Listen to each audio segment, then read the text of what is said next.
తయారు చేస్తారో మొత్తం చెప్తున్నాను.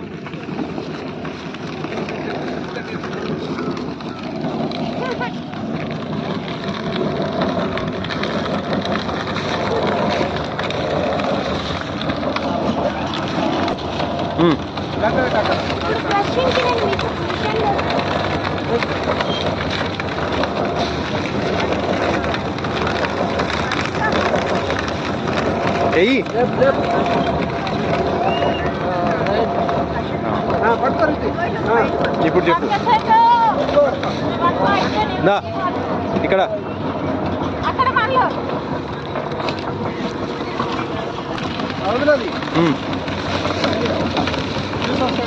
ఇప్పుడు ఈడ మొత్తం క్రష్ అయినాయన్ని ఈడ జ్యూస్ లా కన్వర్ట్ అయ్యి ఈడికి వచ్చేస్తాయి. ఇప్పుడు ఈడ చెరుకు జ్యూస్ అంతా ఫిల్టర్ అవుతుంది.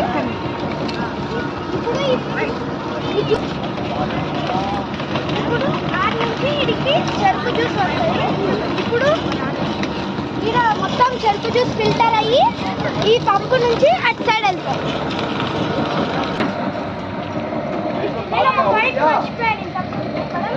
ఇప్పుడు మనము చెరుకు మొత్తం చేసిన తర్వాత వచ్చిన వేస్టేజ్ అంతా దీన్ని పిప్పి అంటారు.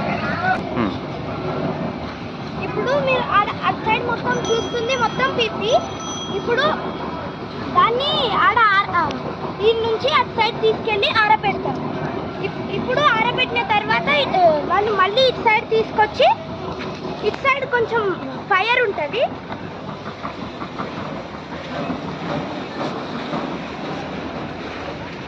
ఇక్కడ ఫైర్ ఉంటుంది కింద హోల్లా, ఆ ఫైర్ లోపల వేసేస్తారు.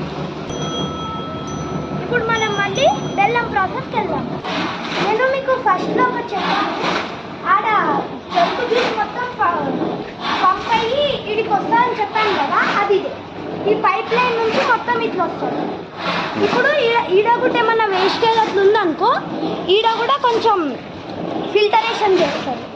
ఇప్పుడు ఇటు సైడ్ సెకండ్ ఇప్పుడు ఇది ఫిల్టర్ అయిన తర్వాత దీన్ని ఇక్కడ సైడ్ వేస్తారు. ఇది మెల్లమెల్లగా వేడి చేసుకుంటా అటు సైడ్ వేస్తారు. ఇప్పుడు అట్లా మనం మెల్లమెల్లగా అట్లా చేసుకుంటా పోతే బెల్లం మెల్లమెల్లగా రెడీ అవుతుంది. ఇప్పుడు ఆ బెల్లంని మొత్తం తీసి ఇట్లా వేస్తారు. నేను చెప్పాను ఇప్పుడు ఇదంతా స్వచ్ఛమైన బెల్లము. వికారాబాద్ డిస్టిక్లో